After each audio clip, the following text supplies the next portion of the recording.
Recent டைம்ஸில் என்னை ரொம்ப டிஸ்டர்ப் பண்ண விஷயம், மென்டலி ரொம்ப அஃபெக்ட் பண்ணுதுன்னு சொல்லலாம். அர்ஷித் 18 months ஓல்ட் பாய் எவ்வளோ கஷ்டப்பட்டிருப்பான்ல. உலகத்திலேயே பெரிய சக்தி தாய் தான்னு சொல்கிறோம், and mother is a pure form லவ்னு சொல்கிறோம். ஆனால் இங்கே என்ன சொல்கிறது, குழந்தைக்கு வலிச்சாலும் பசிச்சாலும் அழ மட்டும்தான் தெரியும். தன்னை அடிக்கிறாங்கன்னு தெரிஞ்சாலும் குழந்தை அம்மா அப்பா கிட்ட ஓடி வந்து அழும்.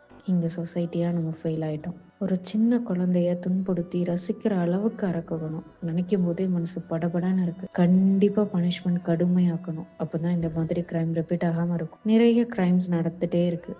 1 week 10 days பேசிட்டு அடுத்த இன்சிடென்ட் வந்தால் இந்த இன்சிடெண்ட்டை அப்படியே கடந்து போயிடும். ஹம்பிள் ரெக்வெஸ்ட், இந்த இன்சிடெண்ட்டை அப்படியே கடந்து போகாமல் நம்ம ஒரு டெசிஷன் எடுத்துக்கலாம். Everyone has the right to live with their own vision, their own path, even the tinier souls. நம்மளால அன்பு கொடுக்க முடியலைனாலும் பரவாயில்ல, யாரையும் காயப்படுத்தக்கூடாது அப்படின்னு யோசிச்சா போதும். If you cannot love and protect children, then please don't bring them into this world.